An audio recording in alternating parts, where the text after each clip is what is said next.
ചാക്കോച്ചന്റെ ശ്വാസകോശത്തിനകത്ത് നിന്നോ 3.5 ലിറ്റർ മറ്റേ മണ്ണും ചേർന്നൊക്കെയാണ് ആ പാലക്കാട് ആശുപത്രിയിൽ നിന്ന് വലിച്ചെടുത്തത്. പറയുമ്പോ ചെറിയ ഫൈറ്റ് എന്നൊക്കെയായിരുന്നു പറയും. പിന്നെ അവിടെ കിടക്കുന്ന സാധനങ്ങളൊക്കെ എടുത്ത് നമുക്ക് തരാം, ഇത് ചെയ്തോളൂ. എനിക്ക് നിറം ഒന്നുകൂടി തിയേറ്ററിൽ പോയി കാണണം എന്ന് ആഗ്രഹമുള്ള സിനിമയാണ്. ഈ അനാഥ ശവങ്ങൾക്ക് കാവലിരിക്കുന്ന അതിൽ നിന്നാണ് ഇദ്ദേഹത്തിന് തുടക്കം. അപ്പൊ അതിൽ നിന്നൊക്കെ ആർജിച്ച അറിവുകളും ഒക്കെ വെച്ചിട്ടാണ് ഇത് എഴുതിയിട്ടുള്ളത്. അല്ല, ഇതിനകത്ത് പോലീസുകാരൻ സാധാരണ മനുഷ്യൻ തന്നെയാണ്. സാധാരണ മനുഷ്യർക്കുള്ള എല്ലാ പേടിയും കൺഫ്യൂഷനും കാര്യങ്ങളും എല്ലാം ഈ പോലീസുകാരനുണ്ട്. ഈ ഷെല്ലി എന്ന പോലീസുകാരൻ പണിയെടുക്കാൻ വേണ്ടിയിട്ടുള്ള ശ്രമങ്ങൾ നടക്കുന്നുണ്ട്. അപ്പോൾ അതിന്റെ ഭാഗമായിട്ട് പുള്ളിക്ക് ഒരുപാട് പ്രതിസന്ധികളും ഒക്കെ തരണം ചെയ്യേണ്ടി വരും. ഐഡിയ ഉണ്ട്, പ്രേതാടിസ്ഥാനത്തിലുള്ള ഒരു സംഭവമാണ്. സ്വന്തം സിനിമ വെട്ടിമാറ്റുന്ന ഒരു വേറെ ഇതിൽ അറിയാൻ പറ്റില്ല. ഇതിലറിഞ്ഞു സ്റ്റുഡൻസിൻ്റെ ഒരു പ്രൊട്ടക്സ്റ്റ്.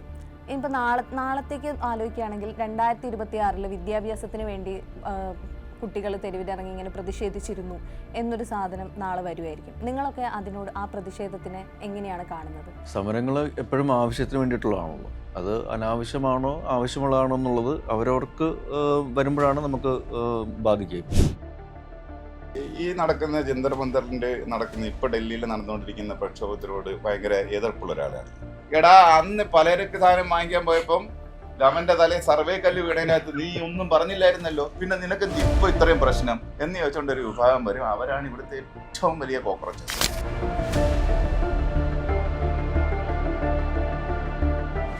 ഹായ്, ഉന്മാദം സിനിമയുടെ വിശേഷങ്ങളുമായി നമുക്കൊപ്പം ഉള്ളത് വിഷ്ണുജി വാര്യർ, ലിജോ മോൾ, കുഞ്ചാക്കോ ബോബൻ, കിരൺ ദാസൻ സാബുമൻ. Hello, welcome. അപ്പം എനിക്ക് ആദ്യം തന്നെ ചോദിക്കാനുള്ളത്, ഷാഹി കബീറിന്റെ കൂടെയുള്ള ഇപ്പോഴത്തെ 3ാമത്തെ സിനിമയാണ്. അത് 3ഉം പോലീസ് വേഷങ്ങളാണ്. എന്താണ് ഈ ഉന്മാദം സിനിമയിലേക്ക് ചാക്കോച്ചനെ ഓക്കെ ഇത് കേട്ടപ്പോൾ തന്നെ ഓക്കെ എന്ന് പറയാൻ തോന്നിയിട്ടുള്ളൊരു ഘടകം എന്തായിരുന്നു? ബേസിക്കലി ഷാഹിയുടെ കഥ തന്നെയാണ്. പിന്നെ ഇതില് കുറച്ചൊരു മുമ്പ് ഏറ്റവും ഷാഹി സിനിമകളിലുള്ള പോലീസ് കഥകളിൽ നിന്ന് കഥാപാത്രങ്ങളിൽ നിന്നും കുറച്ച് വ്യത്യസ്ത അവകാശപ്പെടാവുന്ന ഒരു സിനിമ കൂടെയാണ്. ചെറിയ ഹൊറർ എലിമെന്റ്സും കാര്യങ്ങളും. ഇപ്പൊ ഞാൻ ഒരു ഹൊറർ ഫ്ലേവറുള്ള സിനിമകൾ അങ്ങനെ ചെയ്തിട്ടില്ല. അപ്പൊ അതിന്റെ ഒരു ഹൈ ഉണ്ടായിരുന്നു. പിന്നെ പുതിയൊരു കോംബോ, എല്ലാ രീതിയിലും ടെക്നിക്കൽ സൈഡ് നോക്കുകയാണെങ്കിൽ, ആക്ടേഴ്സിന്റെ ഒരു സംഭവം നോക്കുകയാണെങ്കിൽ, ആ രീതിയിലെല്ലാം പുതിയൊരു അലൈൻമെന്റും കാര്യങ്ങളൊക്കെ ഉണ്ടായിരുന്നു. കിരൺ ദാസ് ഞാൻ തന്നെ എഡിറ്ററാണ്. കുറേ സിനിമകൾക്ക് എഡിറ്റോറിയൽ കാര്യങ്ങൾ എഡിറ്റോറിയലും വിഷയമാണ്. അദ്ദേഹത്തിന്റെ ആദ്യത്തെ സ്വതന്ത്ര സംവിധാന സംരംഭമാണ്. അപ്പൊ അതുകൊണ്ട് ഇതിന് എന്ത് സംഭവിച്ചാലും അത് ഇദ്ദേഹത്തിന് മാത്രം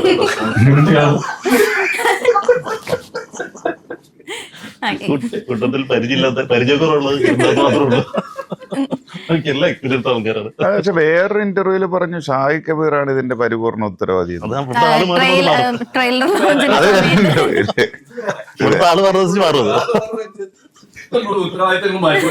എല്ലാ ഇന്റർവ്യൂവിലും ഒരേപോലെ പറയാൻ പറ്റില്ല എന്നുള്ളതുകൊണ്ട് ഒറ്റയ്ക്ക്. ഇപ്പം കിരൺ ദാസിനെ സംബന്ധിച്ച് നോക്കുകയാണെങ്കിൽ ചേട്ടന്റെ ആദ്യത്തെ ഹൊറർ മൂവി, ഒരു ഹൊറർ ഇതിൽ ചെയ്യുന്ന ആദ്യത്തെ മൂവിയും കൂടിയാണല്ലോ. ആദ്യമേ സംവിധാനം ചെയ്യുന്നതാണ്.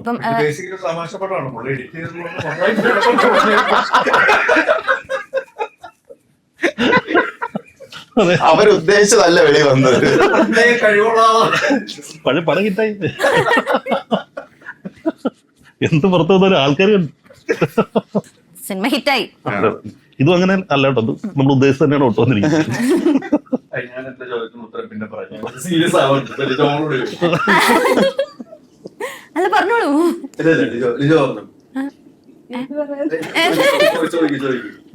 ഇല്ല, ഞാൻ കിരൺ ദാസിന്റെ അടുത്ത് കംപ്ലീറ്റ് സീരിയസ് ആയിട്ടൊരു ചോദ്യം ചോദിക്കട്ടെ. അയ്യോ, അങ്ങനെയല്ല കേട്ടോ. അല്ല, ഇത് ഇന്റർവ്യൂവിന്റെ തുടക്കം കൊള്ളാം കേട്ടോ. ഇത് രസമുണ്ട്. അല്ലേ, ഇപ്പൊ എഡിറ്റേഴ്സ് കൂടുതലായിട്ടും സംവിധാനത്തിലേക്ക് വരുന്ന ഒരു ടൈമാണിത്. ഇപ്പം നേരത്തെ വന്നിട്ടുണ്ടായിരുന്ന അഭിനവാണെങ്കിലും എഡിറ്റർ ആയിരുന്നു, ഇപ്പൊ സംവിധാനത്തിലേക്ക് വരുന്നു. അപ്പൊ നിങ്ങളൊരു എഡിറ്റിംഗിൽ നിന്ന് സംവിധാനത്തിലേക്ക് വരുന്ന സമയത്ത് നിങ്ങൾക്ക് ഒരു വിഷൻ എന്തായിരിക്കും? മീൻസ് കൂടുതൽ ഒരു ഇതിലേക്ക് വരുന്ന സമയത്ത് ഉണ്ടാവുന്ന ഒരു മാറ്റമോ അല്ലെങ്കിൽ ഒരു സംവിധായകന്റെ വിഷനാക്കി മാറ്റാൻ ശ്രമിക്കും എഡിറ്ററിൽ നിന്ന്. ശരിക്കും നേരത്തെ നമ്മൾ ഡയറക്ടർ കുറച്ച് ആൾക്കാർ ബുദ്ധിമുട്ടി ഒരു സാധനം ഷൂട്ട് ചെയ്ത് നമുക്ക് കൊണ്ടുതന്നെ തരുന്നു, നമ്മളതിനെ കുറ്റം പറയുന്നു. നമ്മള് AC റൂമിൽ ഇരുന്നവരെ നമ്മൾ കളർ ക്രിട്ടിസൈസ് ചെയ്ത് നമ്മൾ വേറെ റീറൈറ്റ് ചെയ്ത് വേറൊരു ആംഗിൾ ഉണ്ടാക്കാൻ ശ്രമിക്കുക അതിൽ നിന്ന്. ഇതിപ്പോൾ സംവിധാനം എഡിറ്ററും ഒരാളായതുകൊണ്ട് ഒറ്റ ആംഗിളിൽ മുന്നോട്ട് പോയാൽ മതി എന്നുള്ളൊരു സൗകര്യം ഇതിനകത്തുണ്ട്. അപ്പൊ നിങ്ങൾ ഷൂട്ട് ചെയ്യുന്ന സമയത്ത് വേണ്ട ഇത് മാത്രമായിട്ട് എടുത്തിട്ട് ഞാൻ അങ്ങനെ ഒരു പരീക്ഷണമാണ് നടത്തി നോക്കിയത്. കുറച്ച് അത് 100% വിജയമായിരുന്നോ? 100% വിജയമാണെന്ന് പറയാൻ പറ്റില്ല. കാരണം നമ്മൾ എഡിറ്റ് ചെയ്യുമ്പോൾ ഒരു ഷോട്ട് പേര് എന്തുകൊണ്ട് എടുത്തില്ല, അപ്പോൾ അവർക്ക് നമ്മൾ തന്നെയുള്ള ഒരു സംവിധായകൻ. മറ്റേത് നമുക്ക് സംവിധായകനോട് ചോദിക്കാം.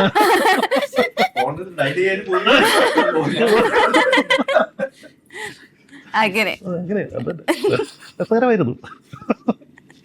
ഇപ്പം ചേച്ചിയുടെ അടുത്ത് ചോദിക്കുകയാണെങ്കിൽ നേരത്തെ ഉണ്ടായിരുന്ന ഇപ്പൊ ലിജോ മോൾ എന്ന് വരുമ്പോൾ നമുക്ക് കുറച്ചുകൂടി റിയലിസ്റ്റിക് ക്യാരക്ടേഴ്സ് അങ്ങനത്തെ ഒരു സാധനം ഫീഡായി പോയി. കുറച്ചുകൂടി സീരിയസ് ആയിട്ടുള്ള റിയലിസ്റ്റിക് ആയിട്ടുള്ള ക്യാരക്ടേഴ്സിലാണ് നമ്മൾ പ്രതീക്ഷിക്കുന്നത്. അപ്പം ഈ ഒരു സിനിമയിലേക്ക് വരുമ്പം ഒരു ഹൊറർ ഇത് ചെയ്യുമ്പോൾ ഉണ്ടാകുന്ന ഒരു എന്തായിരുന്നു ഷാഹി കബീർ കഥ എന്ന് പറയുന്ന സമയത്തുള്ളൊരു ഇതിൽ ഈ ഹൊറർ എലമെന്റിൽ എനിക്ക് പ്രത്യേകിച്ച് വലിയ ഇൻവോൾവ്മെന്റ് ഒന്നും ഇല്ല. ഈ കഥ പറയുന്ന സമയത്ത് ഷാഹിക്ക ഇതുവരെയും ചെയ്തിട്ടുള്ളതിലെല്ലാം തന്നെ പോലീസ് കഥകളാണ്. അതെല്ലാം തന്നെ ഒന്നിനൊന്ന് വ്യത്യസ്തമാണ്. അപ്പോൾ ഈ ഒരു സിനിമയും ഇതിനു മുമ്പ് വന്നിട്ടുള്ള പോലീസ് കഥകളിൽ നിന്ന് എത്രത്തോളം വ്യത്യസ്തമാണ് എന്നുള്ളതാണ് ആലോചിച്ചത്. അതിൽ തന്നെ എന്റെ ക്യാരക്ടറിനെ കുറിച്ചും പിന്നെ ഇത് പറഞ്ഞപോലെ തന്നെ വളരെ നല്ലൊരു ടീമാണ്.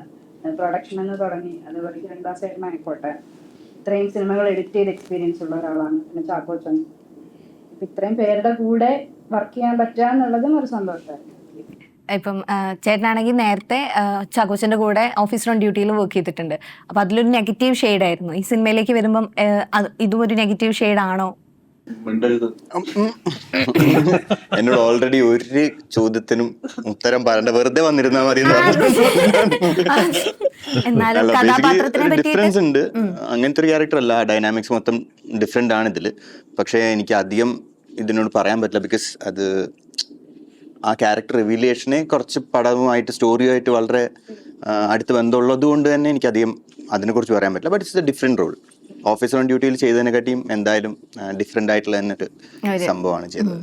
ഈ സാധാരണ നമ്മൾ കേരളത്തിൽ ഈ ഒറ്റമൈന, അതുപോലെ തന്നെ ഈ പല്ലി, കരിമ്പൂച്ച, ഇതിനെയൊക്കെ ഒരു ദുശകുനം അല്ലെങ്കിൽ അങ്ങനെ ഒരു സാധനമായിട്ട് കാണുന്നുണ്ട്. ഇപ്പൊ ഈ സിനിമയിലും ഈ പോസ്റ്ററിലൊക്കെ ഒരു പല്ലീന്റെ റെഫറൻസ് ഇങ്ങനെ കണ്ടു. നിങ്ങൾ ഇത് വിശ്വസിക്കുന്നുണ്ടോ? ഈ പല്ലി ചാടിക്കഴിഞ്ഞ് എന്തോ പ്രശ്നം വരാനുണ്ട്? വിശ്വസിക്കുന്നുണ്ട്. അങ്ങനെ എന്തെങ്കിലും പറ്റിയിട്ടുണ്ടോ? എനിക്ക് ഒറ്റമേനേനെ പേടിയാണ്. ഞാൻ ഒറ്റമേനേനെ കണ്ടാൽ ഞാൻ അവിടെ തന്നെ നിൽക്കും. അതിന്റെ പേര് വരുന്നവരെ ഞാൻ നിൽക്കും, അല്ലെങ്കിൽ ആരെങ്കിലും കാണിച്ചു കൊടുക്കും. അപ്പൊ ഇതുപോലെ എന്തെങ്കിലുമൊക്കെ ഈ നല്ല ശകുനം വെച്ചിട്ട് പടങ്ങൾ ഓടുന്നില്ല.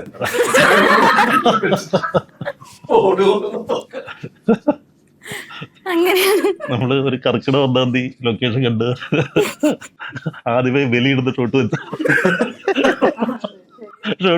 സിനിമ തുടങ്ങിയത്. ചേട്ടന് ഇതിലൊക്കെ വിശ്വാസമുള്ള ഒരാളാണോ?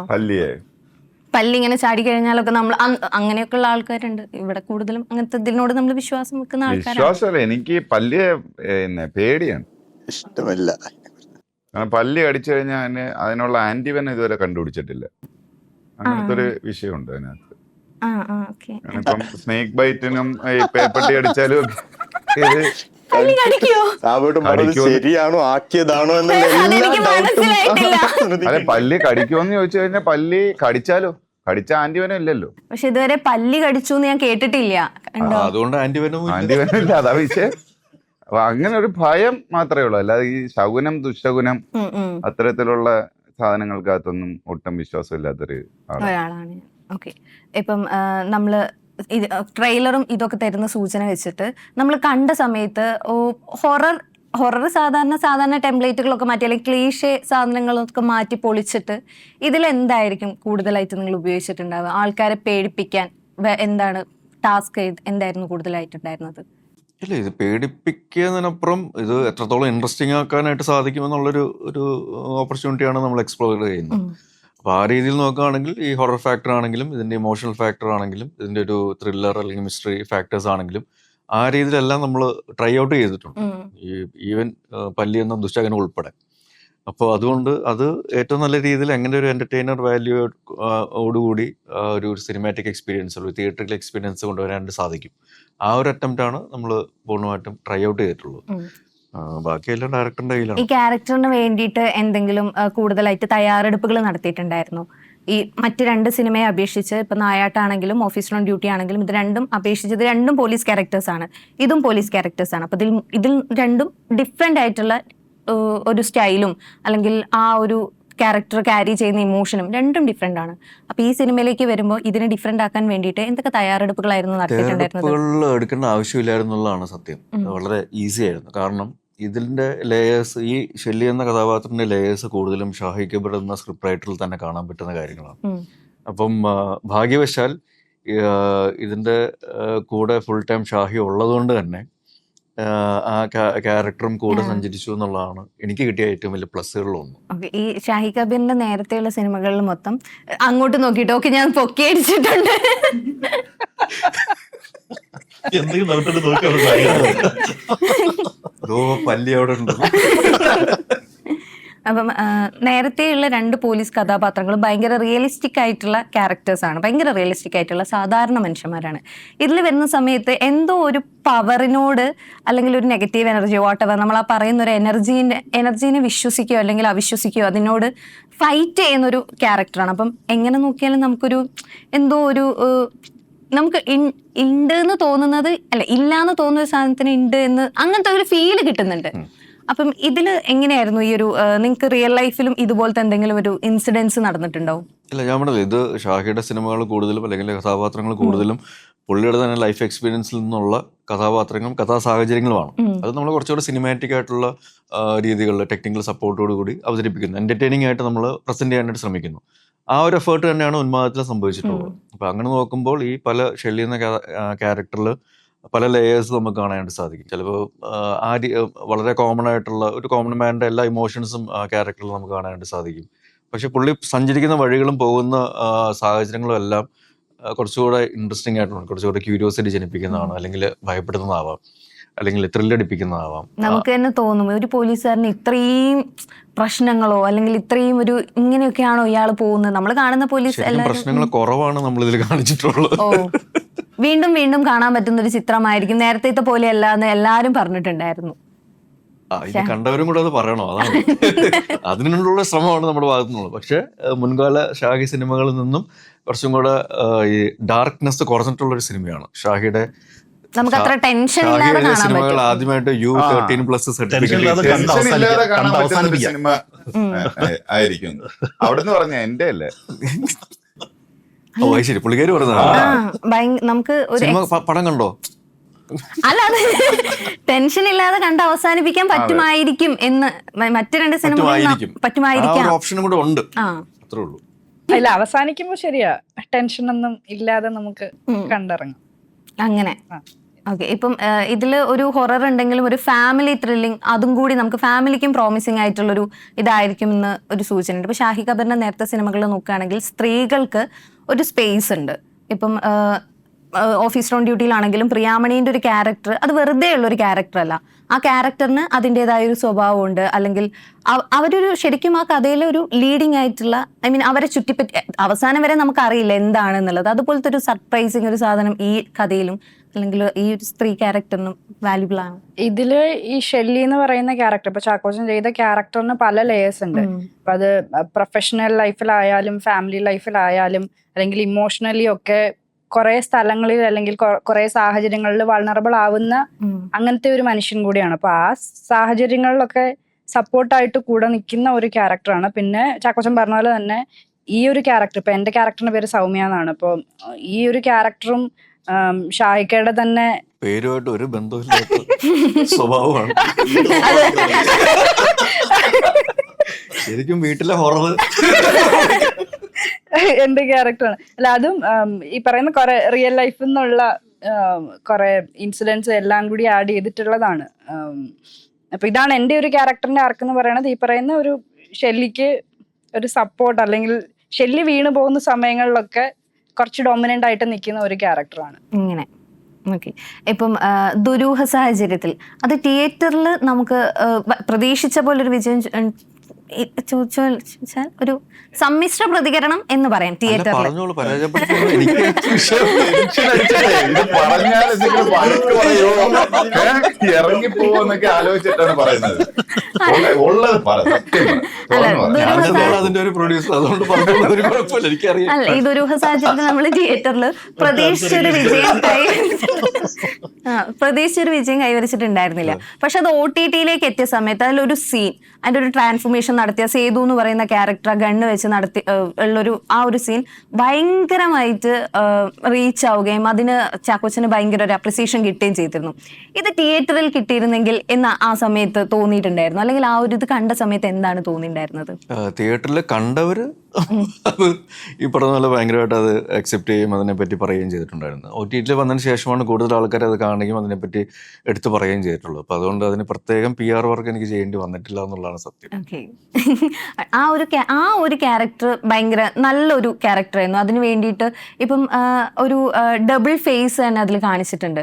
ഈ സിനിമയിലേക്ക് വരികയാണെങ്കിലും ഒരു ചെറിയ ഡബിൾ ഫേസ് കാണുന്നുണ്ട്. ആൾക്കൊരു പേടി ഉണ്ടെങ്കിലും പോലീസുകാരനാണ്. അപ്പൊ അതെങ്ങനെയായിരുന്നു? അല്ല, അത് പേടിയുള്ളതാണ്. കാരണം ഇതിന്റെ എഴുത്തുകാരന്റെ ജീവിതത്തിലെ കുറെ ഏടുകൾ ചീന്തി എടുത്തിട്ടാണ് ഈ സിനിമ അദ്ദേഹം എഴുതിയിട്ടുള്ളത്. അപ്പം ഷാഹി കബീറിന്റെ ജീവിതത്തിൽ ഒരു പ്രേതമുണ്ട്. പുള്ളി തുടക്ക കാലഘട്ടങ്ങളിൽ ഈ പ്രേത ഡ്യൂട്ടി എന്ന് പറഞ്ഞിട്ടുള്ളൊരു സംഭവമാണ്, ഈ അനാഥ ശവങ്ങൾക്ക് കാവലിരിക്കുന്ന. അതിൽ നിന്നാണ് ഇദ്ദേഹത്തിന്റെ തുടക്കം. അപ്പൊ അതിൽ നിന്നൊക്കെ ആർജിച്ച അറിവുകളും ഒക്കെ വെച്ചിട്ടാണ് ഇത് എഴുതിയിട്ടുള്ളത്. എങ്കിൽ ചേട്ടൻ പറയും ഇത് ഉള്ളതാണോ? അങ്ങനെയല്ല, സാധാരണ ഈ പ്രേതത്തിൽ പേടിയില്ലാത്ത ഒരാൾക്ക് ആ ഫയലിനെ പേടിക്കേണ്ട ആവശ്യമുണ്ടോ? ഇത് എന്ത് ഫയലാണെന്ന് പോലും നമുക്ക് അറിഞ്ഞുകൂടാ, അറിയാവോ? ഇല്ല, അതെന്താ നിങ്ങൾ പറഞ്ഞിട്ടില്ലല്ലോ. ഊഹാപോഹത്തിന്റെ അടിസ്ഥാനത്തിലുള്ള ചോദ്യം അത്. അതെ, ഇവര് തമ്മിൽ അടിയാവും തോന്നുന്നു.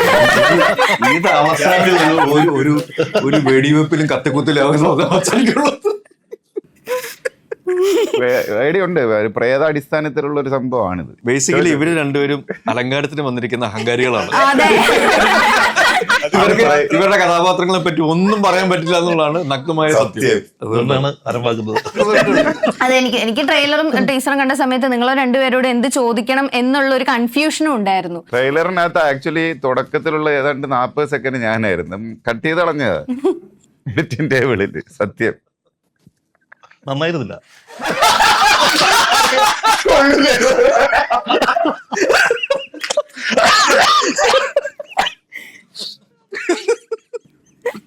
ഞാനാണെങ്കിൽ ഇടയ്ക്ക് കുറെ ബേക്കറി സാധനമൊക്കെ വാങ്ങിച്ച കിരണിന്റെ വീട്ടിലും പോയി. എന്നിട്ട് വീട്ടിലെ സിസ്റ്റത്തിലിട്ടുണ്ട് ഞാൻ പറഞ്ഞു നന്നായിട്ടുണ്ട് എന്ന് പറഞ്ഞിട്ട് പിരിഞ്ഞതാ. സാധനം റിലീസ് ചെയ്തപ്പം ഒരു സ്ഥലത്തും ഇല്ല, നിഴല് മാത്രമേ ഷാഡോ. വേറെ ബേക്കറി കൊടുത്തിട്ടുണ്ടായിരുന്നു. അല്ല, ഇതിനകത്തും പോലീസുകാരൻ സാധാരണ മനുഷ്യൻ തന്നെയാണ്. സാധാരണ മനുഷ്യർക്കുള്ള എല്ലാ പേടിയും കൺഫ്യൂഷനും കാര്യങ്ങളും എല്ലാം ഈ പോലീസുകാരനുണ്ട്. പ്രയത്തെ പേടിയുണ്ട് എല്ലാത്തിനും. അതിങ്ങനെ ഒരു സൂപ്പർസ്റ്റിഷനെ ബേസ് ചെയ്തിട്ടാണ് ഈ കഥ തന്നെ നിൽക്കുന്നത്. പോലീസുകാർക്കുള്ള പ്രയത്തെ പേടി. പോലീസുകാർക്ക് എന്ത് പണി വന്നാലും ആദ്യം സസ്പെൻഷനാണ്, അതിനുശേഷം മാത്രമേ അതിനെ പറ്റിയുള്ള ബാക്കി കാര്യങ്ങൾ ചോദിക്കുള്ളൂ എന്ന്. ഈ സിനിമയിലും ഒരു പോയിന്റിൽ 2-3 ദിവസം കഴിഞ്ഞിട്ട് സസ്പെൻഷൻ ആ ഒരു ഇത് പ്രയോഗിക്കുന്നുണ്ട്. അപ്പം അത് എങ്ങനെയായിരുന്നു അതിന്റെ ഒരു ഇത് പോയിട്ടുണ്ടായിരുന്നത്? സിനിമയുടെ ഡയലോഗ് ഉണ്ട്, പണിയെടുക്കുന്നവർക്ക് സസ്പെൻഷൻ കിട്ടുന്നുണ്ട്. പണിയെടുക്കുന്നവർക്കാണ് സസ്പെൻഷൻ കിട്ടുക എന്നുള്ളത് സിനിമയിൽ തന്നെ ഒരു ഡയലോഗ് വരുന്നുണ്ട്. അപ്പം ഈ ഷെല്ലി എന്ന പോലീസുകാരൻ പണിയെടുക്കാൻ വേണ്ടിയിട്ടുള്ള ശ്രമങ്ങൾ നടക്കുന്നുണ്ട്. അപ്പം അതിന്റെ ഭാഗമായിട്ട് പുള്ളിക്ക് ഒരുപാട് പ്രതിസന്ധികളും ഒക്കെ തരണം ചെയ്യേണ്ടി വരും, അല്ലെങ്കിൽ ഹാർഡ്ഷിപ്സ് ഫേസ് ചെയ്യേണ്ടി വരും. അതൊക്കെ നമ്മൾ പറഞ്ഞു പോകുന്നുണ്ട്. സാധാരണക്കാരനെ പോലീസുകാരൻ എന്തൊക്കെയാണ് അവിചാരിതമായിട്ട് നേരിടേണ്ടി വരുന്ന പ്രശ്നങ്ങൾ, അത് ചിലപ്പം വളരെ ഒരു സൂപ്പർ നാച്ചുറൽ ആയിട്ടുള്ള എലമെന്റ്സും കൂടെ അതിൽ ഉണ്ടാവാം, പുള്ളിക്ക് ഫേസ് ചെയ്യേണ്ടി വന്നേക്കാം. അപ്പം അത് വളരെ എന്താ പറയുക രസകരമായിട്ട് രീതിയിൽ അവതരിപ്പിക്കാനായിട്ട് ശ്രമിച്ചിട്ടുണ്ട്. ഹ്യൂമറും സസ്പെൻസും മിസ്റ്ററിയും ത്രില്ലും ഇമോഷൻസും എല്ലാം ഉൾപ്പെടെ. കഥാപാത്രങ്ങളുടെ ഒരു തെരഞ്ഞെടുപ്പ് ഇപ്പൊ വല്ലാതെ ശ്രദ്ധ നേടുന്നുണ്ട്. അപ്പം ഓരോ കഥാപാത്രങ്ങൾ തെരഞ്ഞെടുക്കുമ്പോൾ ആലോചിക്കുന്ന ഒരു മാനദണ്ഡം എന്തായിരുന്നു? ഇല്ല, ആദ്യത്തെ പ്രിഫറൻസ് എപ്പോഴും കഥയ്ക്കായിരിക്കും. കഥ എങ്ങനെയാണ്, പിന്നെ അതിൽ ആ കഥാപാത്രത്തിന് എന്താണ് ചെയ്യാനുള്ളത്, അല്ലെങ്കിൽ ആ കഥയോട് എത്ര ചേർന്ന് നിൽക്കുന്ന ഒരു കഥാപാത്രമാണ് എന്നുള്ളതാണ് നോക്കുക. പിന്നെ ബാക്കി ടീം കാര്യങ്ങളെല്ലാം ഇതാണ് എപ്പോഴും ചൂസ് ചെയ്യാറുള്ളത്, നോക്കാറുള്ളത്. ഇപ്പം അനിയത്തിപ്രാവ് തൊട്ട് അല്ലെ അത് ആ സമയം തൊട്ട് ഇപ്പത്തെ ഈ ഒരു ജേർണി വരെ സുധീഷ് ചേട്ടൻ്റെ കൂടെ തന്നെ ഒപ്പത്തിനൊപ്പം വളർന്നിട്ടുള്ള ഒരാളാണ്. ഇപ്പം ഒരു കോമഡി റോളിൽ നിന്ന് ഒരു ഷിഫ്റ്റ് സുധീഷ് ചേട്ടൻ നടത്തിയിട്ടുണ്ടായിരുന്നു. അതുപോലെ ഒരു ചോക്ലേറ്റ് ഹീറോ എന്നുള്ളതിൽ നിന്ന് ഒരു ഈ ചേട്ടനും നിങ്ങൾ ഒരേ ടൈമിൽ ഏറെക്കുറെ ഒരേ ടൈമിലാണ് നിങ്ങൾ രണ്ടുപേരുടെ ഒരു ഷിഫ്റ്റിംഗ് നടക്കുന്നത്. അപ്പം രണ്ടുപേരും എങ്ങനെയാണ് ആ ഒരു ഇതിനെ നോക്കിക്കാണുന്നത്? ഇപ്പം തുല്യമായിട്ട് ഒരേ എനിക്ക് തോന്നിയിട്ടുള്ള എല്ലാ ആക്ടേഴ്സിനും അങ്ങനത്തെ ഒരു എവല്യൂഷൻ ഉണ്ടായിട്ടുണ്ടെന്നാണ് തോന്നിയിട്ടുള്ളത്. ഇപ്പം പണ്ട് നമ്മൾ ഹ്യൂമർ മാത്രം ചെയ്തിരുന്ന ആൾക്കാരെന്ന് പറയപ്പെടുന്നത് ഇപ്പം സുരാജ് ആണെങ്കിലും അല്ലെങ്കിൽ സലിമേട്ടനാണെങ്കിലും ഇവരെല്ലാവരും പിന്നീട് വേറെ രീതിയിലുള്ള വളരെ ഡ്രാമാറ്റിക് ആയിട്ടുള്ള വളരെ ഇമോഷണൽ ആയിട്ട് ക്യാരക്ടേഴ്സ് ചെയ്ത് വിജയിപ്പിച്ചിട്ടുള്ള ആൾക്കാരാണ്. അപ്പം അത് പ്രത്യേക ആൾക്കാരുടെ കാര്യത്തിൽ മാത്രമെന്ന് ഒതുങ്ങി നിൽക്കുന്നില്ല, എല്ലാവരിലും അത് അങ്ങനത്തെ പ്രകടമായിട്ടുള്ള മാറ്റങ്ങൾ വന്നിട്ടുണ്ടെന്നാണ് ഞാൻ വിശ്വസിക്കുന്നത്. ഇപ്പം സാബു മോൻ തന്നെ നമ്മൾ തരികട സാബു എന്ന് പറയുമ്പോൾ പറഞ്ഞോ വരട്ടെ. അല്ല ഞാൻ പറഞ്ഞത് പുള്ളി ഹ്യൂമർ അല്ലെങ്കിൽ കോമഡി എന്നതിനപ്പുറം ഉള്ള ക്യാരക്ടേഴ്സ് പുള്ളി ചെയ്തിട്ടുണ്ട്. ഇപ്പം നമ്മുടെ അജയചന്ദ്രൻ അല്ലേ, അതിലുള്ള ക്യാരക്ടർ നോക്കുകയാണെങ്കിലും അല്ലെങ്കിൽ ഈ ഉന്മാദത്തിലേക്ക് വരികയാണെങ്കിലും ഒക്കെ ചില മാറ്റങ്ങളുള്ള ഡിഫറെൻ്റ് ആയിട്ടുള്ള ക്യാരക്ടേഴ്സ് സംഭവിച്ചിട്ടുണ്ട്. അപ്പൊ എല്ലാവരുടെ ലൈഫിലും അങ്ങനത്തെ മാറ്റങ്ങൾ സംഭവിക്കാറുണ്ടെന്ന് ഞാൻ വിശ്വസിക്കുന്നു. ഇപ്പൊ ലിജോമോളുടെ കാര്യത്തിലാണെങ്കിൽ പോലും സമയം ഇനി കിടക്കുകയല്ലേ, പട്ടിണിയും പരിവട്ടവും മാറണം, അത്രേ ഉള്ളൂ, വേറെ വിഷയമൊന്നുമില്ല, അതിന്റെ കുറവേ ഉള്ളൂ. ചേച്ചിയുടെ അടുത്ത് ചോദിക്കുകയാണെങ്കിൽ അടുത്ത 2 പടങ്ങൾ ചിരിപ്പിച്ച് നമ്മളെ ഉന്മാദത്തിൽ തന്നെ അങ്ങനത്തെ ഒരു സംഭവം ഉണ്ടോന്ന് എനിക്ക് സംശയം. പോസ്റ്ററിൽ ലുക്ക് തന്നെ നോക്കി നമ്മൾ ചിരിച്ച് വഴിയാക്കി. ഇപ്പൊ ഞാൻ ആയിറയുടെ ഇന്റർവ്യൂ ഇതിന് മുന്നേ ഐനോബഡിന്റെ സമയത്ത് എടുത്തിട്ടുണ്ടായിരുന്നു. അപ്പൊ അതില് മോള് പറഞ്ഞ ഒരു കാര്യം, ചാക്കോച്ചൻ സെറ്റിൽ ഭയങ്കരമായിട്ട് മാജിക് ഒക്കെ കാണിച്ചിട്ട് കയ്യിലെടുത്തിട്ടുണ്ട്. പിന്നെ ട്രെയിലർ ലോഞ്ചിന്റെ സമയത്ത് പറഞ്ഞു എനിക്ക് ഇവര് രണ്ടുപേരും ശരിക്കുള്ള അച്ഛനും അമ്മയായിരുന്നു, എന്റെ മോൻ പോലും ഇങ്ങനെ പറഞ്ഞിട്ടില്ല. അവരുമായിട്ടുള്ളൊരു ഇതെന്തായിരുന്നു? ഞാൻ അവരുടെ ഇടയിൽ നല്ല PR വർക്ക് ചെയ്തിട്ടുണ്ടായിരുന്നു.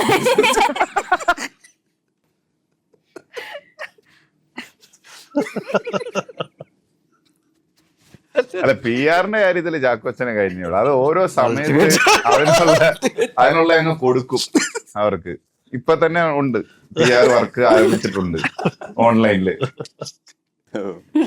അയ്യോ, ഇപ്പം കട്ടപ്പനയിലെ ഋതിക് റോഷൻ ആണെങ്കിലും അതിന് മുന്നേയുള്ള സിനിമയിലാണെങ്കിലും ഒരു ചെറിയ കോമഡിയും കൂടി ചേച്ചിക്ക് ചെയ്യാൻ പറ്റുമെന്ന് ചേച്ചി തെളിയിച്ചിട്ടുണ്ടായിരുന്നു. അതിനുശേഷം പിന്നെ വന്നിട്ടുള്ളത് മൊത്തം റിയലിസ്റ്റിക് ആയിട്ടുള്ള ഒരു സീരിയസ് ആയിട്ടുള്ള ഒരു ക്യാരക്ടേഴ്സാണ്. അപ്പം ഇനി എപ്പോഴാണ് ഒരു ഷെയ്ഡിൽ അങ്ങനെ കോമഡിയും കൂടി ചെയ്യാൻ പറ്റുന്ന? എനിക്ക് വരുന്ന സിനിമകളിൽ നിന്ന് എനിക്ക് ബെറ്റർ എന്ന് തോന്നുന്ന ഓപ്ഷൻസ് ആണ് ചൂസ് ചെയ്യാൻ പറ്റുക. പക്ഷെ എപ്പോഴും എല്ലാ കാലത്തും എനിക്ക് തോന്നുന്നു എല്ലാ ആക്ടേഴ്സിന്റെയും ആഗ്രഹം പല തരത്തിലുള്ള ക്യാരക്ടേഴ്സ് ചെയ്യണം, പല ജോണേഴ്സിലുള്ള ക്യാരക്ടേഴ്സ് ചെയ്യണം എന്ന് തന്നെയാണ് എല്ലാവരുടെയും ആഗ്രഹം. എനിക്കും അങ്ങനെ തന്നെയാണ്. ഇനിയിപ്പം അടുത്തൊരു വളരെ ഒരു ലൈറ്റ് ഹാർട്ടഡ് ആയിട്ടുള്ള ഒരു മൂവി അല്ലെങ്കിൽ ഒരു ഫൺ അങ്ങനത്തെ ക്യാരക്ടേഴ്സും സിനിമകളും അതിന്റെ ഭാഗമാകണം എന്ന് തന്നെയാണ് എനിക്കും ആഗ്രഹം. കാത്തിരിക്കുന്നു. ഇപ്പം ഒരു ഹൊറർ സിനിമയിൽ ശരിക്കും പേടിപ്പിക്കുന്നത് ക്യാമറയാണോ അല്ലെങ്കിൽ എഡിറ്റിംഗ് ആണോ? എല്ലാം കൂടെ ചേരുമ്പോഴാണ് അത് ടെക്നിക്കലി വളരെ സൗണ്ട് ആകുമ്പോഴാണ് നമുക്ക് പേടി തോന്നുക, അല്ലെങ്കിൽ പേടി തോന്നില്ല. സൗണ്ടും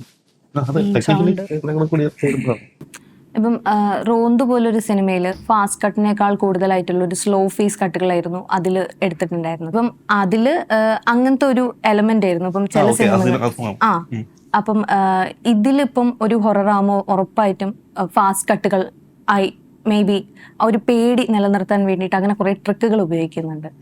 അപ്പൊ അതിന് പിന്നിലുള്ള ഒരു നമ്മളൊരു ഫാസ്റ്റ് കട്ട് വേണമെന്നില്ല, നമ്മളൊരു സ്റ്റഡി ഫ്രെയിം കുറച്ച് നേരം അധികം വെച്ചാൽ പേടിയാവും നമുക്ക് അനക്കാതെ തന്നെ. ഇപ്പൊ ഈ ഹെറിഡിറ്ററി പോലത്തെ സിനിമകളിലൊക്കെ നമ്മൾ കണ്ടാലറിയാം, വളരെ സ്ലോ പേസ് ആയിട്ട് ചെറിയ ട്രാക്ക് മൂവ്മെന്റുമായിട്ട് നമ്മൾ കട്ട് പ്രതീക്ഷിക്കുന്ന അപ്പുറത്തേക്ക് നീങ്ങുമ്പോൾ നമുക്ക് ഓട്ടോമാറ്റിക്കലി എന്തോ, പിന്നെ സ്കോറ് സൗണ്ടും കൂടെ സപ്പോർട്ട് ചെയ്യുമ്പോൾ ഏറ്റവും കൂടുതൽ ആസ്വദിച്ചിട്ട് ഇപ്പൊ സംവിധായകനും കൂടെ ആയതുകൊണ്ട് ഏറ്റവും കൂടുതൽ ആസ്വദിച്ച ഒരു രംഗം എടുത്തിട്ട് അത് എഡിറ്റിംഗ് ടേബിളിലേക്ക് വരുന്ന സമയത്ത് കട്ട് ചെയ്ത് മാറ്റുമ്പോൾ ഉണ്ടാവുന്നൊരു ഏറ്റവും നന്നായിട്ട് എടുത്തിട്ട് പൊതുവേ ഞാൻ ആസ്വദിക്കുന്ന ഒരാളാണ്. ബാക്കിയുള്ളവരുടെ സിനിമകൾ അതെ, ഇതിന് മുമ്പത്തെ പൂർവാശ്രമത്തിൽ ഞാൻ ആസ്വദിച്ചിട്ടുണ്ട്. പക്ഷെ ഇത് കൃത്യമായിരുന്നു, അതായത് ഒന്നും തന്നെ കളയാനുണ്ടായിരുന്നില്ല എന്നുള്ളതാണ്. അപ്പൊ അതുകൊണ്ട് സ്വന്തം സിനിമ വെട്ടിമാറ്റുന്ന ഒരു വേദന ഇതുവരെ അറിയാൻ പറ്റിയിട്ടില്ല. ഇതിലറിഞ്ഞു. സോഷ്യൽ മീഡിയയിലാണെങ്കിലും റീൽസിലാണെങ്കിലും ഇപ്പൊ ചെറിയ ടൂളുകൾ വെച്ചിട്ട് വരെ ആൾക്കാർ എഡിറ്റ് ചെയ്തിട്ട് ചെയ്യുന്നുണ്ട്. ഇത് ശ്രദ്ധിക്കാറുണ്ടോ? പിന്നെ തീർച്ചയായിട്ടും നമ്മൾ കാണുമ്പോൾ ചിലപ്പം നമ്മൾ വീട്ടിലോട്ടായി പോകുന്ന ഒരു പേടി നമുക്ക് തോന്നാറുണ്ട്. ഭയങ്കര രസകരമായിട്ടുള്ള കട്ടുകളും കാര്യങ്ങളും ഒക്കെ ഇപ്പൊ നമ്മൾ ഇൻസ്റ്റാഗ്രാം റീൽസ് ഒക്കെ കാണുമ്പോൾ നമുക്കറിയാം നമ്മുടെ അറ്റൻഷൻ സ്പാൻ കുറഞ്ഞു വരുന്നതുകൊണ്ട് അത് റീൽസ് ഭയങ്കരമായി ആസ്വദിക്കുന്നുണ്ട്. അതിനകത്ത് തന്നെ ഒരുപാട് നല്ല എഡിറ്റ് ഓപ്ഷൻസ് നമ്മൾ കാണാറുണ്ട്. നമുക്ക് ഒരിക്കലും ചെയ്യാൻ സാധിക്കാത്തത്, നമ്മൾ ചിന്തിക്കാത്തതായിട്ടുള്ള ബ്രില്യൻ്റ് ആയിട്ടുള്ള വർക്കുകൾ ഞാൻ കണ്ടിട്ടുണ്ട് ശരിക്കും. ഇപ്പം ഏതെങ്കിലും ഒരു എഡിറ്ററുടെ വർക്ക് കണ്ടിട്ട് ഓ ബാവ് അമേസിങ്, ഇതിൽ എന്തെങ്കിലും ഒന്ന് എടുക്കണം എന്ന് തോന്നിയിട്ടുണ്ടോ എപ്പോഴെങ്കിലും? ഇല്ല, തീർച്ചയായിട്ടും അങ്ങനെ തോന്നിയിട്ടില്ല. അല്ല, മറ്റേ ജോൺ ഗൂന്റെ കാര്യം പറഞ്ഞില്ലായിരുന്നു അന്ന്? ജോൺ ഗൂന്റെ കേസ് പറഞ്ഞ പുള്ളിയെ ഭയങ്കര ഇഷ്ടമാണെന്ന് കിരൺ പറഞ്ഞായിരുന്നു. ഇവിടെ പറയണ്ടല്ലോ. ഇപ്പം ഒരുപാട് പോലീസ് വേഷങ്ങൾ ചാക്കോച്ചൻ ഇപ്പൊ കരിയറിൽ ചെയ്തു കഴിഞ്ഞു. ഇപ്പം അങ്ങനെ എല്ലാം ഒന്നും പല പല വ്യത്യസ്തമാണ് ഈ ക്യാരക്ടറെങ്കിലും എപ്പോഴെങ്കിലും ഒരു ഇത് തോന്നിയിട്ടുണ്ടോ, ഓക്കെ ഇനി ഞാൻ പോലീസ് വേഷങ്ങൾ ചെയ്യുന്നില്ല, അല്ലെങ്കിൽ അങ്ങനെ ഒരു ഇതിലേക്ക് വന്നിട്ടുണ്ടായിരുന്നു? ഒരുപാട് പോലീസ് വേഷങ്ങളായി. ഇല്ല, പോലീസ് കഥാപാത്രങ്ങൾക്ക് ഡെഫിനറ്റ്ലി ഇന്റർവെല്ലുകൾ വന്നിട്ടുണ്ട്. അതിന് ഇടയിലുള്ള സിനിമകൾ ഒരുപാട് ചെയ്തിട്ടുണ്ട്, എല്ലാം ചെയ്തിട്ടുണ്ട്. പക്ഷെ പോലീസ് കഥാപാത്രങ്ങൾക്കുള്ള ഇമ്പാക്റ്റ് ആൾക്കാരുടെ മനസ്സിൽ അങ്ങനെ നിൽക്കുന്നുണ്ട്, അങ്ങനെ അടുപ്പിച്ച് ചെയ്യുന്നുള്ളൊരു തോന്നൽ പ്രേക്ഷകരുടെ ഇടയിൽ വന്നിട്ടുണ്ട്. അപ്പൊ അതുകൊണ്ട് സ്വാഭാവികമായിട്ടും ഇനി പോലീസ് ക്യാരക്ടേഴ്സ് അങ്ങനത്തെ സിനിമകൾ കുറച്ച് ഒന്നും കൂടെ ഒരു ഗ്യാപ്പ് തീർച്ചയായിട്ടും ഉണ്ടാവും. മറ്റൊരു അറിയിപ്പുണ്ടാകുന്നവരെ വേറെ അറിയിപ്പുണ്ടാവില്ല ഒരു ആസ്പെക്റ്റിൽ. ഇപ്പത്തെ ഒരു ഇത് നോക്കുകയാണെങ്കിൽ ഇപ്പൊ നമ്മൾ കോമഡി ചെയ്തിരുന്ന നായകന്മാരാവട്ടെ അല്ലെങ്കിൽ നായികമാരാവട്ടെ, ഇവരൊക്കെ ഒരു കുറച്ചുകൂടി സീരിയസ് കഥാപാത്രങ്ങളിലേക്ക് മൊത്തത്തിൽ മാറുന്നൊരു, അപ്പം അതിനെയൊക്കെ എങ്ങനെയാണ് കാണുന്നത് എന്നുള്ളൊരു. ഈ അർണോൾഡ് ഷ്വാസ്നെഗർ എന്ന് പറഞ്ഞിട്ടൊരു ആക്ടർ ഉണ്ടായിരുന്നു, ആക്ഷൻ ഹീറോ, നമ്മുടെ ഹോളിവുഡിലുള്ള ടെർമിനേറ്റർ ഒക്കെ കണ്ടിട്ടുള്ള പുള്ളി. കുറെ വർഷങ്ങൾ ഈ ആക്ഷൻ ഹീറോ ആയിട്ട് കത്തി ജ്വലിച്ചതിന് ശേഷം ഒരു സിനിമ വന്നു, ടർബോമാൻ എന്ന് പറഞ്ഞു. ആ ടർബോമാനിൽ പുള്ളി ഒരു സൂപ്പർ ഹീറോ ക്യാരക്ടറായിട്ടാണ് കുട്ടികളുമായിട്ടൊക്കെ ഇടപെടുന്നത്. അപ്പൊ അന്ന് ആ സിനിമയുടെ പോസ്റ്റ് അവരുടെ tagline an action hero turns to an actor എന്ന്. അത് ഈ കോമഡി ചെയ്തിരുന്ന ആള് സീരിയസ് ആകുന്നു, സീരിയസ് ആയിട്ട് ചെയ്തുകൊണ്ടിരുന്ന കോമഡി ചെയ്യുന്നു. ആക്ടിങ്ങിന്റെ വിവിധ തലങ്ങളാണ്. അപ്പോൾ അത് ആക്ടേഴ്സിന്റെ ഈ ചാക്കോച്ചൻ നേരത്തെ പറഞ്ഞ പോലെ ആ ഇവോൾവ് ചെയ്യലാണ്, നമുക്കെല്ലാം ക്യാരി ചെയ്യാൻ പറ്റും എന്നുള്ളത്. അത്രേ ഉള്ളൂ.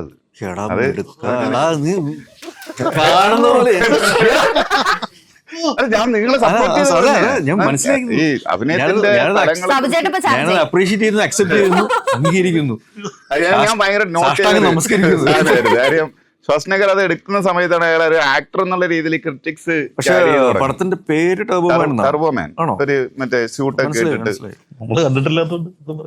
അങ്ങനത്തെ ഒരു പേരിൽ മാത്രമാണ് എനിക്കൊരു ടർബോമാൻ എന്നാണ് എന്റെ ഓർമ്മ. ആണ് ഞാൻ ഇത് കുറേ വർഷങ്ങൾക്ക് മുമ്പാണ്, അതിനുശേഷമാണ് പുള്ളി ഇത്തരത്തിലുള്ള ക്യാരക്ടേഴ്സ് എടുത്തു തുടങ്ങിയത്. എങ്ങനെയുണ്ടായിരുന്നു മൊത്തത്തിൽ നിങ്ങൾക്ക് സെറ്റിലുള്ള ഒരു എക്സ്പീരിയൻസ്?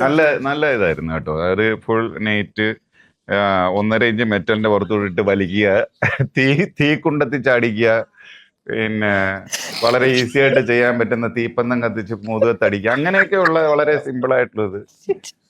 ചാക്കോച്ചന്റെ ശ്വാസകോശത്തിനകത്ത് നിന്നോ 3.5 ലിറ്റർ മറ്റേ മണ്ണും ചേറുമൊക്കെയാണ് ആ പാലക്കാട് ആശുപത്രിയിൽ നിന്ന് വലിച്ചെടുത്തത്.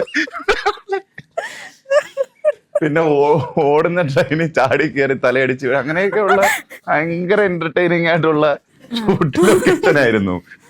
കൊറേ ആക്ഷൻ സീനുകൾ നമ്മള് ട്രെയിലറിൽ തന്നെ കൊറേ കണ്ടിട്ടുണ്ടായിരുന്നു. ചെയ്യുന്ന സമയത്ത് നല്ല പരിക്ക് പറ്റിയിട്ടുണ്ടായിരുന്നു ഈ സിനിമയുടെ. പറയുമ്പോ ചെറിയ ഫൈറ്റ് എന്നൊക്കെയായിരുന്നു പറയും, പിന്നെ അവിടെ കിടക്കുന്ന സാധനങ്ങളൊക്കെ എടുത്ത് നമുക്ക് തരാം, ഇത് ചെയ്തോളൂ, അവിടെ വീണോളൂ, ചാടിക്കോളൂ, മറിഞ്ഞോളൂ എന്നൊക്കെ പറഞ്ഞു. പക്ഷെ അതൊക്കെ രസമായിട്ട് വന്നിട്ടുണ്ടെന്ന് തന്നെയാണ് വിശ്വസിക്കുന്നത്. ഒരു പടത്തിന്റെ മൊത്തത്തിലുള്ള ഒരു ഏരിയ ആ രീതിയിൽ ഭയങ്കര ഒരു രസമായിട്ട് വന്നിട്ടുണ്ട്. ഒരു കലൈ കിങ്സ്റ്റൺ ആണ് ഫൈറ്റ് കൊറിയോഗ്രഫി ചെയ്തിട്ടുള്ളത്. പിന്നെ പടത്തിന് ആവശ്യമായിട്ടുള്ള രീതിയിലുള്ള സംഭവങ്ങളുള്ളത്, വളരെ എന്താ പറയുക സൂപ്പർ പവർ അങ്ങനത്തെ പരിപാടികളൊന്നും അല്ല. കുറച്ച് റിയലിസ്റ്റിക് ആയിട്ട് നമുക്ക് എങ്ങനെ അത് ഏറ്റവും എന്റർടൈനിങ് ആയിട്ട് കാണിക്കാൻ സാധിക്കും, ആ രീതിയിലുള്ളൊരു അറ്റംപ്റ്റ് തീർച്ചയായിട്ടും ഉണ്ട്. ഞാൻ ഇദ്ദേഹമായിട്ട് ആദ്യമായിട്ടാണ് ഒരുമിച്ച് വർക്ക് ചെയ്യുന്നത്. അപ്പം ചാക്കോച്ചന് ഒരു റൊമാൻറ്റിക് ഹീറോ, ഭയങ്കര സോഫ്റ്റ് ആയിട്ടുള്ളൊരു മനുഷ്യൻ. ഞാൻ നോക്കി കണ്ടിട്ടുള്ളതും അങ്ങനെ തന്നെയാണ്. പക്ഷെ അങ്ങനെ ഭയങ്കര സ്വീറ്റ് ആൻഡ് സോഫ്റ്റ് ആയിട്ടുള്ള ഒരു മനുഷ്യൻ, ആദ്യമായിട്ടല്ലേ ഒരുമിച്ച് സ്വീറ്റ് ആൻഡ് സോഫ്റ്റ് ആയിട്ടുള്ള ഒരു മനുഷ്യൻ റെയിൽവേ ട്രാക്കിലൊക്കെ കിടന്ന് എഴുതിയുണ്ട്. അപ്പൊ എന്താന്ന് പറഞ്ഞു, എനിക്കൊരു മനസ്സുഖം തോന്നിയായിരുന്നു. മറ്റേ ഭയങ്കര ഈ കല മാസ്റ്റർ, ഈ സ്റ്റണ്ട് മാസ്റ്റർമാര് അവരുടെ മനസ്സിനകത്തുള്ള മുഴുവൻ സാധനവും അങ്ങ് പറയും. അപ്പൊ ഓടിച്ചെന്ന് ഇരിക്കുന്ന കോൺക്രീറ്റ് ഭിത്തി ഇടിച്ചിട്ട് അങ്ങ് വീഴുക എന്നൊക്കെ പറയുമ്പോ മുഖത്തൊരു എക്സ്പ്രഷൻ, ഞാനാണോ ഞാനിത് മാറി നിന്ന് ഭയങ്കരമായിട്ട് എൻജോയ് ചെയ്തായിരുന്നു. അതാണല്ലേ നിങ്ങളുടെ ഷോട്ട് കഴിഞ്ഞിട്ട് നിങ്ങൾ പോകാതെ അവിടെ ഇരുന്ന് ആസ്വദിക്കുകയായിരുന്നു അല്ലേ? സൈക്കോ ആണ് സൈക്കോ. റെക്കോർഡിംഗ് ചെയ്തിട്ടുണ്ട്. ശരിയാണ്, ഞാനത് മൊബൈലിൽ എടുക്കുകയും ചെയ്തത്. കാരണം അത് കാണേണ്ട കാഴ്ചയായിരുന്നു. കടന്ന് ഉരുണ്ട് മണ്ണ് തിന്നുന്നതും. പിന്നെ പുതിയൊരു മിഷനുണ്ട്, നമ്മളിങ്ങനെ ഉരുണ്ട് പോകുമ്പോ ഇവർ ഇതടിക്കും. അപ്പൊ നമ്മുടെ സകല മറ്റേ കണ്ണിലും വായിലും മൂക്കിലും ഒക്കെ ഇങ്ങനെ പൊടിപടലങ്ങൾ ഇരച്ചു കയറുന്നതിന്റെ അത് കാണുമ്പോ ഒരു മനസ്സുഖം. അങ്ങനെയുള്ള രസകരമായ സാധനങ്ങളിൽ കൂടെയാണ് ഇത് പോകുന്നത്. എനിക്കൊന്നും പറയാനുള്ള ഗ്യാപ്പില്ലാത്തതുകൊണ്ട് ഞാൻ തന്നെ സ്വയമായിട്ട് പറയാന്നുള്ളത്. ഇപ്പം ചേട്ടനാണെങ്കിൽ ഇതിന്റെ ഇടയിൽ ബോളിവുഡ് വരെ ഒന്ന് പോയി. സ്മൃതി നോക്കുമ്പോ വലിയ കുഴപ്പമില്ലാത്ത ആള് തോന്നുന്നു. എന്നാ പിന്നെ പതുക്കെ അങ്ങോട്ട് വലിയ ഇവന്മാരെ കൊണ്ടൊരു രക്ഷ. എനിക്കൊന്നും അത് കറക്റ്റ്. ഒരു സാത്വികൻ, വലിയ കുഴപ്പമൊന്നുമില്ല, മാന്യൻ, ഒരു പാവം. മാന്യൻ. എനിക്കൊന്നും പറയാനില്ലാത്തതുകൊണ്ട് നിങ്ങൾ സീനിയേഴ്സ് ഇങ്ങനെ ഇടപെടും, ഞാൻ എന്താ അതിൻ്റെ ഉള്ളിൽ ചോദിച്ചു കഴിയുമ്പോ അറിയാം പിടിച്ചേലും വലുതാണ് പൊത്തിനകത്ത്. ചോദിക്കും, അവിടെ ചോദിക്കും. ചേട്ടൻ ആദ്യം തിരിയിട്ട് കൊടുത്തു. ലുക്ക് എങ്ങനെയാണെങ്കിലും മനസ്സിലിരിപ്പ് വേറെ. ഇപ്പം മൈതാനിൽ പോയി അഭിനയിച്ചിട്ടുണ്ടായിരുന്നില്ലേ, അപ്പൊ അതിന്റെ ഒരു എക്സ്പീരിയൻസ് എങ്ങനെയുണ്ടായിരുന്നു? ഇവിടെ നിന്ന് ഒരു കോൾ അവിടേക്ക് വരുന്നതിന്റെ ഒരു മേധാൻ ഞാൻ ആദ്യം ചെയ്ത പടം. അത് ഓഫീസർ ഡ്യൂട്ടിനൊക്കെ മുമ്പ് ഫസ്റ്റ് ചെയ്ത പടമാണ്. പക്ഷെ അത് റിലീസായി വരാൻ 4 വർഷം എടുത്തേ ഉള്ളൂ. കുഴപ്പം അതിനിടയ്ക്ക് ഇവിടെ കുറെ പടങ്ങൾ വന്നു, ചെയ്തു, അത് കഴിഞ്ഞിട്ടാണ് വന്നത്. ഇപ്പൊ അതിമനോഹരത്തിലും അതിലൊരു റോൾ ചെയ്യുന്നുണ്ട്. അപ്പോൾ അതിപ്പോൾ കഴിയാറായി ബേസിക്കലി. സോ നല്ല എക്സ്പീരിയൻസ് ആയിരുന്നു, കുഴപ്പമില്ലായിരുന്നു.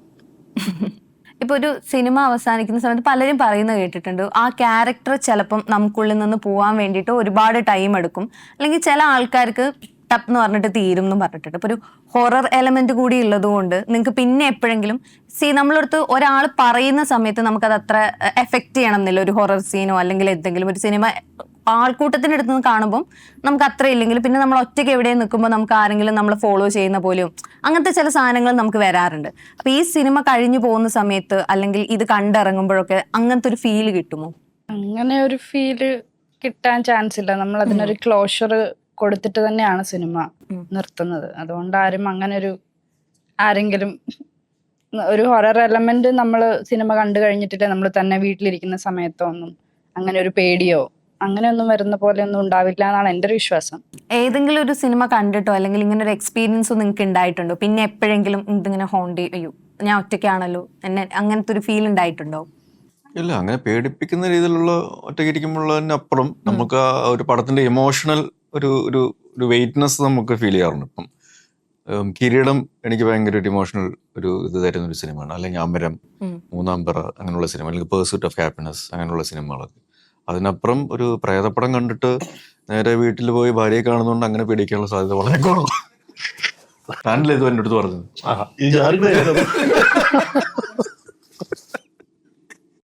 ചില സിനിമകൾ ഭയങ്കര വിഷമം ഉണ്ടാക്കുന്ന സിനിമ, ഈ പറഞ്ഞ പോലെ ഈ കിരീടം ഒക്കെ. എനിക്ക് കാതൽ സിനിമ എനിക്ക് ഭയങ്കര ഒരു പേരാണ്. കാതലിന്റെ അതിനൊരു ക്ലോഷർ വന്നില്ല ദുഷ്ടന്മാര്. സത്യം, അതൊരു മനസ്സിലൊരു കുറെ വർഷം മുമ്പ് കണ്ട സിനിമ.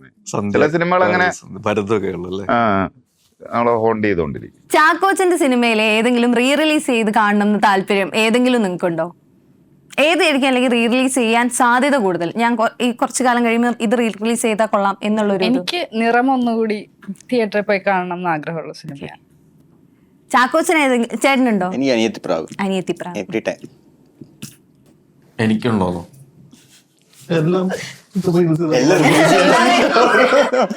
ഓരോ ഫ്രൈഡേ ഓരോ പടം വന്നാൽ സന്തോഷം. 4K അനിയത്തിപ്രാവ് നന്നായിരിക്കും. അടിപൊളിയാ. സാബുചേട്ടനോ അനിയത്തിപ്രാവ് കാണാനാണോ ഇഷ്ടം? അനിയത്തിപ്രാവ് കാണാനാണോ ഇഷ്ടം? ഞാനിതിൽ ഇല്ലെന്ന് പറഞ്ഞായിരുന്നല്ലോ ആദ്യം. അല്ല, അത് കാലഘട്ടത്തിന് ഭയങ്കരമായിട്ട് മനസ്സിലാക്കാൻ പറ്റും. കാരണം ഇപ്പോഴത്തെ ജനറേഷന്റെ ഒരു പരിപാടികളും അനിയത്തിപ്രാവിലെ പരിപാടികളും ഭയങ്കര വ്യത്യാസം. ആ രീതിയിൽ നമുക്ക് രണ്ട് എന്താ പറയാ, പുതിയ ജനറേഷനെയും പഴയ ജനറേഷനെയും കൂടെ കമ്പയർ ചെയ്യാൻ പറ്റിയ ഒരു മറ്റേറ്റ് പറയണം. ചാക്കോച്ച് വലിയ മാറ്റമൊന്നുമില്ല, അതുപോലെ തന്നെ.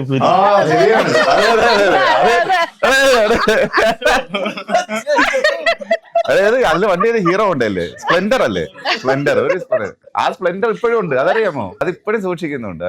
ശരിക്കും ഭയങ്കര ഒരു മെമ്മറി അല്ലേ, എണ്ണയൊക്കെ ഇട്ട് ഇങ്ങനെ വെച്ചേക്കും. ഇപ്പം നമുക്ക് ഇപ്പോഴത്തെ ഒരു സിറ്റുവേഷനിൽ ചോദിക്കാതിരിക്കാൻ പറ്റില്ല. സ്റ്റുഡൻസിന്റെ ഒരു പ്രൊട്ടക്സ്റ്റ് ഇപ്പം നാളത്തേക്ക് ആലോചിക്കുകയാണെങ്കിൽ 2026 വിദ്യാഭ്യാസത്തിന് വേണ്ടി കുട്ടികൾ തെരുവിലിറങ്ങി ഇങ്ങനെ പ്രതിഷേധിച്ചിരുന്നു എന്നൊരു സാധനം നാളെ വരുമായിരിക്കും. നിങ്ങളൊക്കെ ആ പ്രതിഷേധത്തിനെ എങ്ങനെയാണ് കാണുന്നത്? ഒരു സെലിബ്രിറ്റി സ്റ്റാറ്റസിൽ നിൽക്കുന്ന ആൾക്കാർ ഇതിൽ കൂടുതൽ സംസാരിക്കുന്ന സമയത്ത് കുറച്ചുകൂടി ആൾക്കാർ ഇൻഫ്ലുവൻസ്ഡ് ആവുകയും അല്ലെങ്കിൽ ഇതിനോട് ചേർന്ന് നിൽക്കും. അതിനോടുള്ളൊരു പൊതുവായിട്ടുള്ളൊരു അഭിപ്രായം എന്താണ്? തീർച്ചയായും അത് ന്യായമാണ്. നമ്മളെല്ലാവരും എൻ്റെ കൂടെ നിൽക്കണം എന്നുള്ളതാണ് എൻ്റെ അഭിപ്രായം. നമ്മളിത് ഈ തുറന്ന സമീപനത്തോടെ ഇതിനെ സ്വീകരിക്കുമ്പോഴും ഇതിനെ പോലും വിമർശിക്കുന്ന ഒരു കൂട്ടം ആളുകളുണ്ട്. ഇപ്പം നമ്മൾ നോക്കുകയാണെങ്കിൽ ടോവിനോന്റെ വീടിന് മുമ്പിലുള്ള പ്രതിഷേധം ആയിക്കോട്ടെ, വിസ്മയ മോഹൻലാലിനോട് അതിൻ്റെ ഇതായിക്കോട്ടെ. അപ്പം ഇങ്ങനൊരു തുറന്ന അഭിപ്രായം പറയുന്ന സമയത്ത് നമുക്കൊരു പേടി എപ്പോഴെങ്കിലും തോന്നിയത്? ഇപ്പം ചാക്കോച്ചനൊക്കെ പോസ്റ്റ് ഇട്ട് അതിനെ ചെയ്തിട്ടുണ്ടായിരുന്നു. എന്തിനെ കുറിച്ചുള്ള പേടി? ഈവൻ ഇപ്പം നമുക്കിപ്പോൾ ഒരു സ്റ്റാർ വാല്യൂവിൽ നിൽക്കുന്ന ഒരാളെ ഇപ്പം നമ്മുടെ പൊളിറ്റിക്സോ അല്ലെങ്കിൽ നമ്മുടെ അഭിപ്രായമോ തുറന്ന് പറയുന്ന സമയത്ത് പുറത്ത് നിൽക്കുന്ന ആൾക്കാർ സൈബർ അറ്റാക്ക് ചെയ്യുന്നുണ്ട്. ഇതിനോട് ഉള്ള ഒരു പേടി അല്ലെങ്കിൽ ഈ ഒരു ഇമേജ് പോകുമോ അല്ലെങ്കിൽ അങ്ങനത്തെ ഒരു പേടി എപ്പോഴെങ്കിലും തോന്നിയിട്ടുണ്ടോ? സ്വതന്ത്രമായ അഭിപ്രായം പറയുന്ന സമയത്ത് ഈ ഒരു കാര്യം കോൺഷ്യസ് ആവാറുണ്ടോ? ഇത് വൈസ് വേഴ്സയും വരുമല്ലോ. കാര്യം ഈ നടക്കുന്ന ജന്തർ മന്ദറിന്റെ ഇപ്പൊ ഡൽഹിയിൽ നടന്നുകൊണ്ടിരിക്കുന്ന പ്രക്ഷോഭത്തിനോട് ഭയങ്കര എതിർപ്പുള്ള ഒരാളാണ്. കാര്യം ഇതൊരു അനാവശ്യ കോസായിട്ടാണ് എനിക്ക് തോന്നിയിട്ടുള്ളത്. കാരണം ഇപ്പൊ ഈ നീറ്റ് എന്ന് പറയുന്ന ഒരു ഉപരിവർഗത്തിന്റെ ബാധിക്കുന്ന ഒരു ക്രീം ലെയറിനെ ബാധിക്കുന്ന, ഫിനാൻഷ്യലി സ്റ്റേബിൾ ആയിട്ടുള്ള മനുഷ്യരെ ബാധിക്കുന്ന ഒരു വിഷയമായിട്ടാണ് എനിക്ക് തോന്നിയിട്ടുള്ളത്. ഇതിനു മുമ്പ് മെഡിക്കൽ എൻട്രൻസിന്റെ വിഷയത്തിനേക്കാളും മുമ്പ് നമ്മുടെ നാട്ടിലെ ആഹാര വിതരണത്തിന്റെ സന്തുലിതാവസ്ഥയെ ബാധിക്കുന്ന ഒരു വലിയ സമരം നടന്നിട്ടുണ്ട്, കർഷക സമരം. ഒരു മനുഷ്യൻ ഈ കൂട്ടത്തിനകത്ത് നിന്ന് ആ സമരത്തിന് ഐക്യദാർഢ്യം പ്രഖ്യാപിച്ചു വന്നിട്ടില്ല. ഇന്ന് ഉപരിവർഗത്തിലെ കുറെ പിള്ളേര് മെഡിക്കൽ എൻട്രൻസ് തെറ്റാണ്, അതിൽ കുറെ കുഞ്ഞുങ്ങൾ മരിച്ചും പോയിട്ടുണ്ട്, അതിൽ വ്യക്തമായ ഖേദം ഉണ്ട്, സങ്കടമുണ്ട്. പക്ഷെ എന്നിരുന്നാലും ഈ കാണുന്ന മനുഷ്യർ, ഈ പറയുന്ന സോ കോൾഡ് ഈ ചീഫ് ജസ്റ്റിസ് പറഞ്ഞ ഈ കോക്രോച്ചുകൾ എന്ന് പറയുന്നത്, അദ്ദേഹം വേറൊരു കോണ്ടെക്സ്റ്റിൽ പറഞ്ഞ സാധനത്തിനാണ് എടുത്ത് ഉപയോഗിക്കുന്നത്. ഈ വന്ന് കിടന്ന് ബഹളം ഉണ്ടാക്കുന്നതിൽ എനിക്ക് യാതൊരു പ്രതീക്ഷയും ഭാവിയെക്കുറിച്ചില്ല. ഈ സമരത്തിന്റെ ഭാവിയെക്കുറിച്ചും ഈ സമരത്തിന്റെ ഔട്ട്കമ്മിനെ കുറിച്ചും എനിക്ക് യാതൊരു, കാരണം ഇവരാരും ഈ രാഷ്ട്രത്തിന്റെ ഭാവിയെക്കുറിച്ച് ആകുലപ്പെട്ട് വരുന്നവരൊന്നുമല്ല. ഇത് അവർക്ക് നൊന്തപ്പോൾ ഇറങ്ങിയ ഒരു സംഭവം. ഇത് ഭയങ്കര എന്താ പറയുന്നത്, ഉപരിപ്ലവമായ മോളിൽ മാത്രം കിടക്കുന്ന ഒരു ഇഷ്യൂ ആയിട്ടാണ് എനിക്ക് തോന്നിയിട്ടുള്ളത്. ഒരു അനാവശ്യ സമരമായിട്ടാണ് ഇതിങ്ങനെ ഹാൻഡിൽ ചെയ്യേണ്ട രീതി അല്ല എന്നാണ് എൻ്റെ വ്യക്തിപരമായ അഭിപ്രായം. ഇതൊരു അനാവശ്യ സമരമായിട്ട് ചാക്കോച്ചന് തോന്നിയിട്ടുണ്ടോ? സമരങ്ങൾ എപ്പോഴും ആവശ്യത്തിന് വേണ്ടിയിട്ടുള്ളതാണോ? അത് അനാവശ്യമാണോ ആവശ്യമുള്ളതാണോ എന്നുള്ളത് അവരവർക്ക് വരുമ്പോഴാണ് നമുക്ക് ബാധിക്കുക. ഇപ്പം സിനിമാക്കാരെ സംബന്ധിച്ചിടത്തോളം അല്ലാത്തൊരു സമരമാണെങ്കിൽ നമുക്ക് അതിനെപ്പറ്റി ചിലപ്പോൾ അതിനെപ്പറ്റി ബോധപ്പെടലായിരിക്കും. അല്ലെങ്കിൽ സിനിമാക്കാരുടെ സമരം ബാക്കിയുള്ളവർക്ക് ഒരു പ്രഹസനമായിട്ട് ചിലപ്പോൾ തോന്നുന്നുണ്ടായിരിക്കും. ഇറ്റ് ഈസ് റിലേറ്റീവ് എന്താണ് എന്നതിൻ്റെ അടിസ്ഥാനം. ഈ പറഞ്ഞ പോലെ കർഷക സമരം പറഞ്ഞു, അത് ഏറ്റവും